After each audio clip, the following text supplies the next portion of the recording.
Na palavra de Deus está escrito: de graça recebeste, de graça dai. Ajude-nos a compartilhar o Evangelho.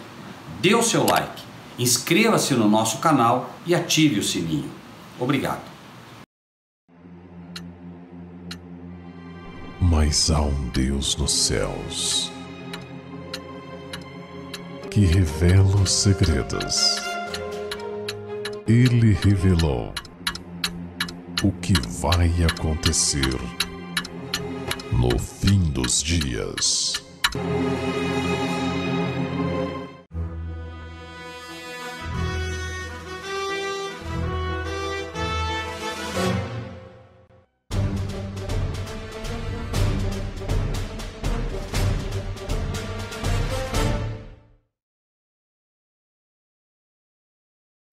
Pérolas escondidas.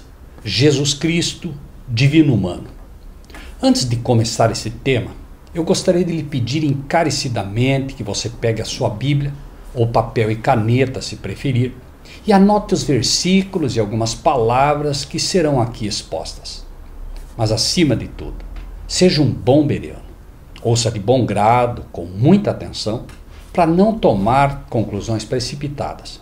Ouça quantas vezes for necessário, até que entenda bem o que estamos aqui ensinando e depois, com oração e pelo estudo particular, verifique se as coisas são de fato assim. No livro de 1 João, capítulo 2, versículo 22, diz: quem é o mentiroso, senão aquele que nega que Jesus é o Cristo? É o anticristo, esse mesmo que nega o Pai e o Filho. Pela graça de Deus, diversos cristãos hoje estão despertando para a importância deste assunto. Mas, ao mesmo tempo, muitos estão preocupados e mesmo confusos sobre esse tema. E a preocupação é válida, afinal, ninguém que se diga cristão quer ter sobre si este título ou ser um anticristo. Mas a confusão vem muito mais pelos ensinos babilônicos e, infelizmente, sobretudo por líderes religiosos, inclusive adventistas, completamente corrompidos, que negam o que é simples, confundindo o que está escrito. Na boca de falsos pastores assentados em suas tribunas de juízes das Escrituras, palavras literais como filho, pai, único, unigênito, divino, divindade, tomam uma conotação simbólica ou abstrata, e palavras simbólicas são tidas como literais, criando uma confusão na cabeça daqueles que as ouvem, de tal maneira que o povo não sabe em que crer. Pior, muito pior, é ver aqueles que se dizem o povo escolhido de Deus, elogiando tais ensinos como se fossem a própria voz de Deus, assim como foi com os que ouviam Herodes. Atos 12, 21 e 22 diz: e num dia designado, vestindo Herodes as vestes reais, estava sentado no tribunal e lhes fez uma prática. E o povo exclamava: voz de Deus e não de homem. O povo de Deus estava tão perdido em meio às filosofias dos líderes religiosos daquela época, que ao ouvir o diabo falando através de Herodes, acreditavam que era Deus falando a eles. Triste realidade. Na verdade, o sermão de Herodes foi tão egoísta e tão destituído da verdade, que, roubando a glória de Deus, morreu imediatamente, comido de vermes. Ainda assim, o povo escolhido de Deus o aceitou, porque assim como muitos hoje que se dizem o povo de Deus, não sabem no que crer. Em meio a toda esta confusão filosófica, levanta-se a questão da natureza de Cristo, onde natureza, ou o termo natureza, se confunde com substância, essência, o próprio ser mesmo, etc, etc, etc, esquecendo o que a palavra de Deus diz sobre o termo. Até o dicionário tem se tornado mais importante que a própria palavra na tentativa de se defender o que se quer. Tenho visto inúmeros líderes usarem do dicionário para tentar explicar termos como divindade e outros, como se um livro não inspirado pudesse orientar o povo de Deus em termos inspirados. Mas vejamos se a simplicidade do Evangelho pode nos ensinar algo também sobre esse assunto. No livro de Filipenses, no capítulo 3, no versículo 5, diz: circundado ao 8º dia, da linhagem de Israel, da tribo de Benjamim, hebreu de hebreus.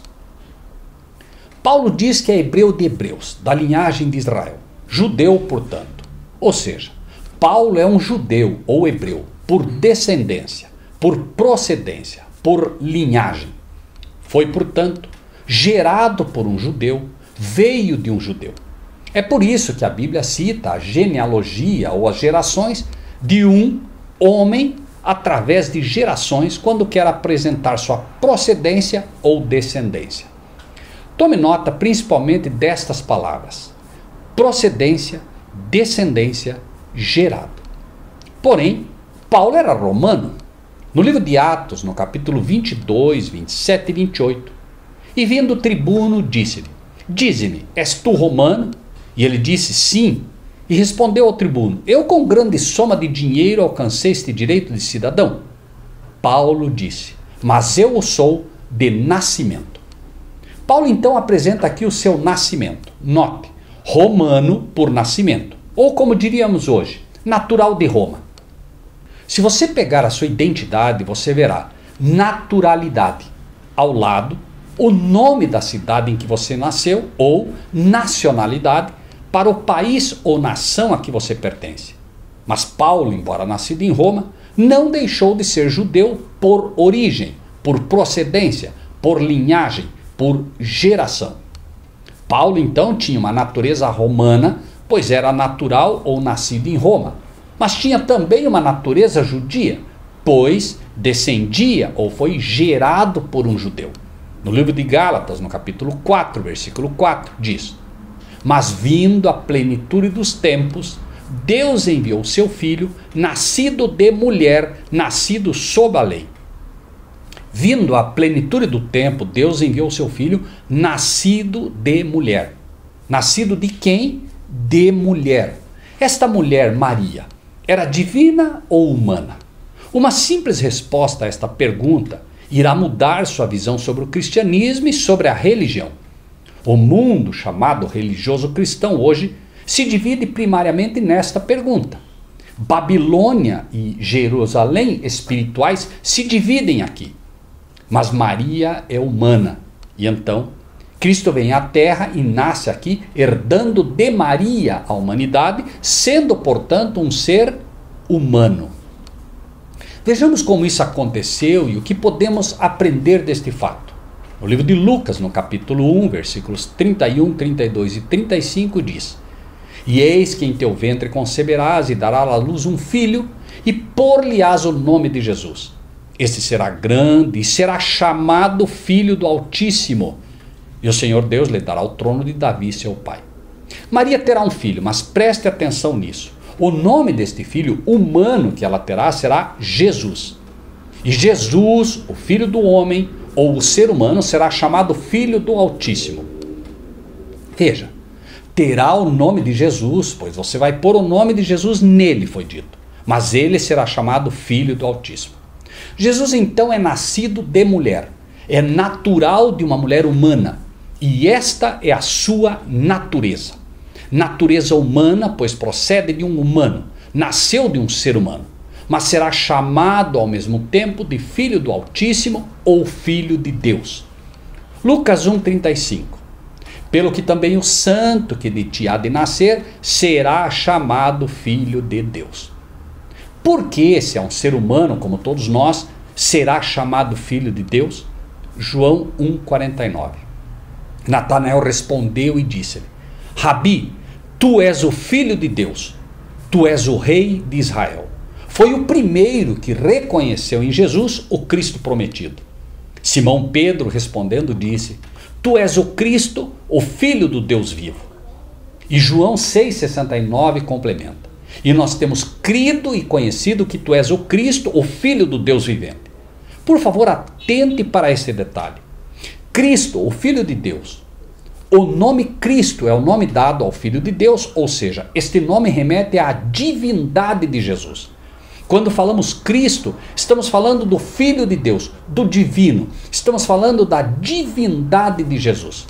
E esta era a crença não apenas de Natanael e de Pedro, mas de todos os discípulos. Por quê? Porque quando questionados, a resposta foi: nós temos crido e conhecido que tu és o Cristo, o Filho do Deus vivente. Vejamos mais.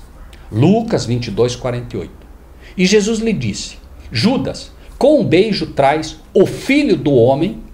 Marcos 14, 61 e 62 diz: mas ele calou-se e nada respondeu. O sumo sacerdote lhe tornou a perguntar e disse-lhe: és tu o Cristo, o Filho do Deus bendito?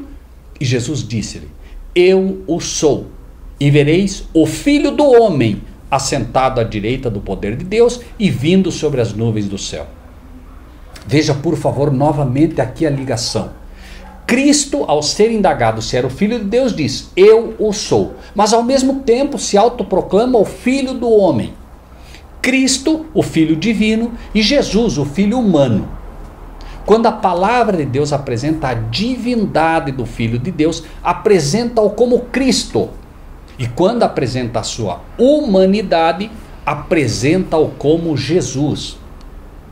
Vamos explorar isso um pouco mais. E lembre-se, com calma, cuidado. Lembre-se, Paulo era judeu, pois foi gerado por um judeu. Mas também era Paulo o romano, pois foi nascido em Roma. Paulo tinha, por assim dizer, natureza judia romana. Se você perguntasse a Paulo o que ele era, quanto à sua natureza, ele lhe diria: judeu, hebreu de hebreus, como afirma no livro de Filipenses.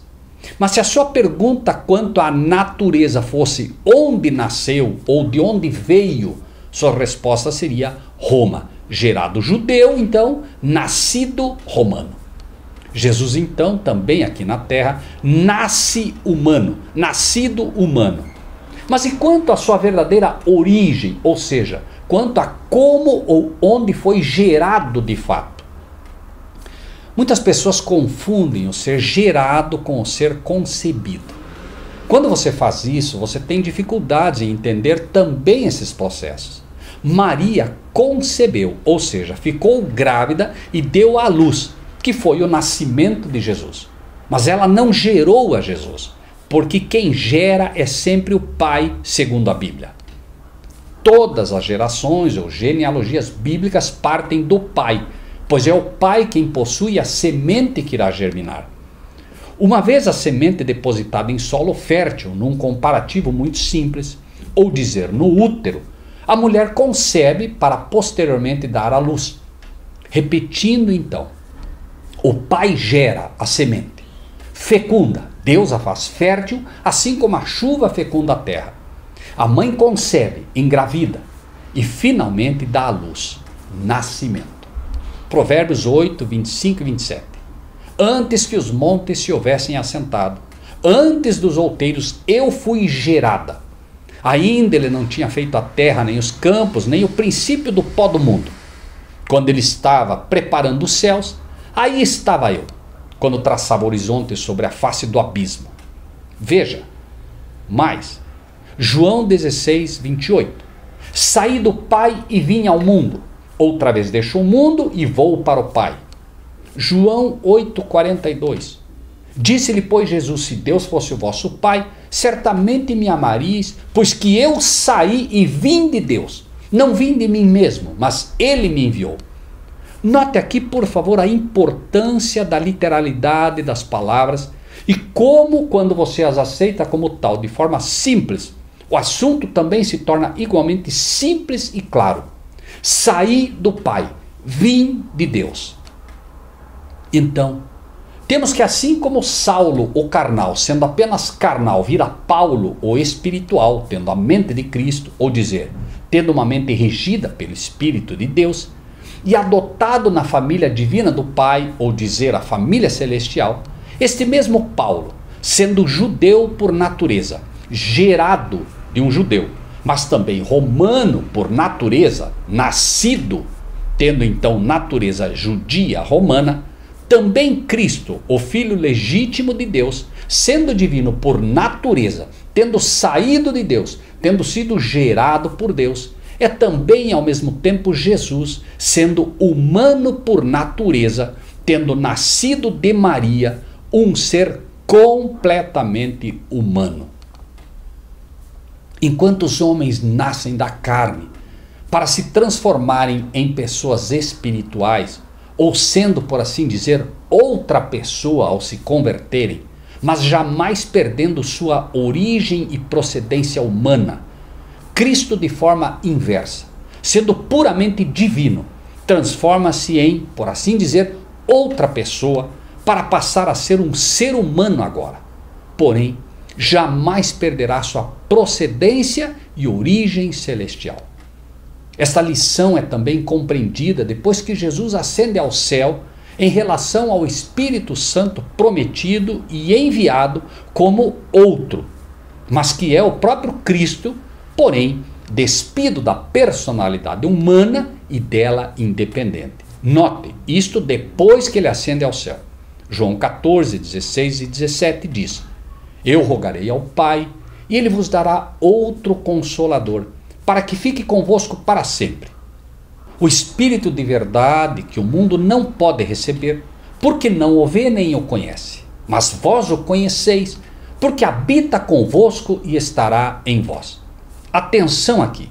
De quem a Escritura afirma que veio para o que era seu e os seus não receberam? Cristo. De quem a Escritura diz que seu povo não o conheceu? Cristo. Quem os discípulos conheceram? Cristo. Quem a Escritura afirma que habitou com eles? Cristo. E quem o Apocalipse apresenta como batendo à porta, querendo entrar e habitar em nós? Cristo. Mas voltando ao assunto do nascimento de Jesus, que sendo humano por natureza, o é porque é nascido de Maria, ou seja, sua humanidade, a humanidade de Cristo foi herdada de Maria. E aqui podemos entender por que o esforço católico em ensinar que Jesus é Deus. Qual seria o interesse daquela instituição que é a maior inimiga de Cristo ensinar que Jesus é Deus, se o papel do papado nesta terra tem sido não apenas diminuir Cristo, negando sua plena e literal filiação divina, mas inclusive tomando o próprio lugar de seu sacerdócio junto ao Pai, fazendo-se sacerdote no lugar de Cristo, se autodenominando pontífice, ou seja, a ponte entre o céu e a terra, quando o sonho de Jacó apresenta claramente que Cristo é a ponte ou a escada entre o céu e a terra? Por favor, atente para isso. O dogma papal ensina que Maria é mãe de Deus. E Maria só pode ser mãe de Deus se Cristo for Deus. E mais, o papado não pode ensinar que Jesus Cristo veio em carne. Pois se Cristo veio em carne, foi de Maria que ele herdou uma carne de pecado. E isso faz de Maria um ser humano comum e pecador, invalidando completamente o dogma que ensina que Maria é a virgem sem a mancha do pecado original, conforme afirmado pelo Papa Pio IX no fim do século XIX. Então, para que esse dogma que ensina que Maria é o ser sem pecado original tenha validade, é preciso que Jesus seja Deus. E é preciso que o papado afirme que Jesus não veio em carne como um ser humano comum, pois se o fizesse, teria herdado esta carne de Maria, tornando-a pecadora. Veja então como a Bíblia apresenta esses dois aspectos como sendo doutrina do anticristo e o perigo de se crer nisto, e por que há tanta confusão nesse sentido, mesmo em meio ao povo de Deus hoje. O inimigo tem trabalhado de forma especial no sentido de gerar confusão na mente do povo de Deus e tristemente tem alcançado seu objetivo, inclusive naqueles que se denominam o povo de Deus, o povo escolhido de Deus neste tempo presente. Infelizmente, o mesmíssimo pecado dos líderes do povo de Deus da época de Cristo na terra, de negar que em Jesus, o ser humano, habitava a divindade plena do Pai e a sua origem celestial como legítimo filho de Deus que o é o pecado que se repete nos líderes e no povo que se diz escolhido de Deus, pois negam sua divindade completamente ao negar sua filiação literal e divina, e negam sua humanidade ao negar que ele veio em carne de pecado. Apesar de todo o esforço de João em tentar convencer a eles e a nós do perigo dessas falsas doutrinas. Espero em Deus que, mesmo em meio a todas as dificuldades sobre esse tema, nos dias de hoje, você saiba exatamente de que lado deve estar e possa responder de forma simples e clara à pergunta que Cristo te faz hoje através do apóstolo João, tendo em mente que essas doutrinas que negam a filiação literal de Cristo e negam a sua condição de ter vindo em carne são católicas e falsas, fazendo daqueles que nelas creem não apenas católicos romanos, mas também anticristos. 1 João 2,22. Quem é o mentiroso, senão aquele que nega que Jesus é o Cristo? É o anticristo, esse mesmo que nega o Pai e o Filho. Permita-me dizer, é o anticristo que nega que Jesus, o Filho do homem, é o Cristo, o Filho de Deus. 1 João 4,3. E todo espírito que não confessa que Jesus Cristo veio em carne não é de Deus. Mas esse é o espírito do anticristo, do qual já ouvistes que há de vir e que já está no mundo. E então, Jesus, o humano, é de fato o Filho de Deus? Cristo, o divino, veio meio divino e meio humano ou de fato veio em carne? Qual a sua resposta? Pense nisso e que Deus seja contigo. Lembre-se, de graça recebeste, de graça dai. Então, para que mais pessoas possam ter acesso à verdade presente, inscreva-se no nosso canal, comente e compartilhe. Que Deus seja contigo. Na palavra de Deus está escrito que nós devemos compartilhar o que recebemos. Assim, se você gostou desse vídeo, dê o seu like, inscreva-se no nosso canal e ative o sininho.